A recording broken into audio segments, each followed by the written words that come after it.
Merge? Oh my god. Salutare toată lumea și bine v-am găsit aici pe canalul meu de YouTube.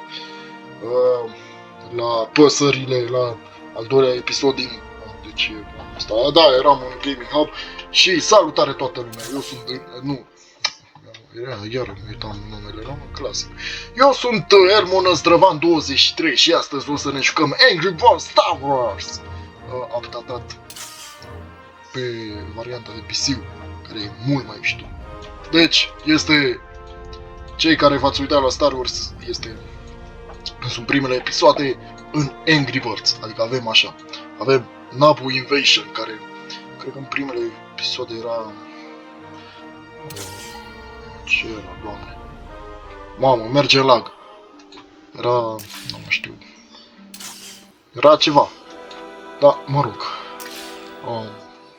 Avem Escape to Tatooine, care și este mișto. Și eu am ajuns la Battle of Naboo.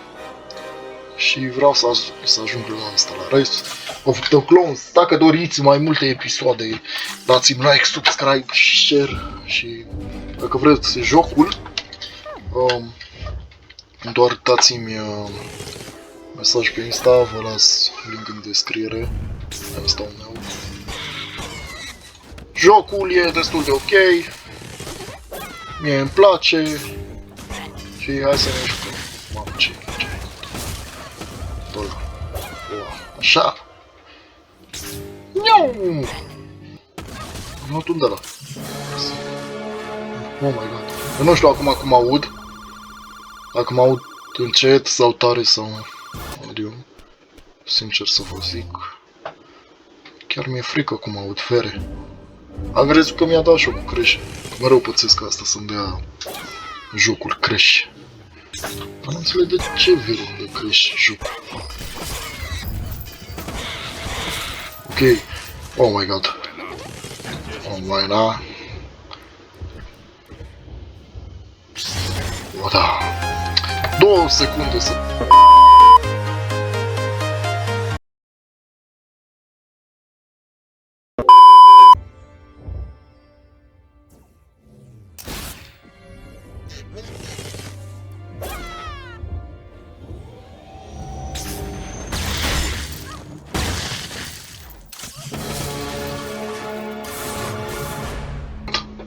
Ups, eram pe mut în tot acest timp, îmi pare rău, doar îmi ceream scuze pentru problemele tehnice.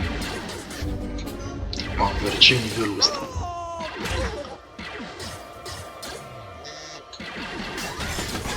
Meau.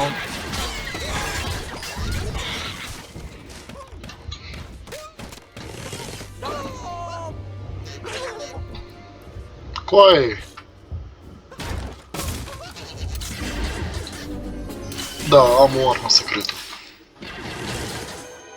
Da, și ăsta a fost tot episodul. Nu uitați să-mi dați like și subscribe pentru Păsările Furioase 3. Eu am fost Elmon Năzdrăvan 23 și la revedere.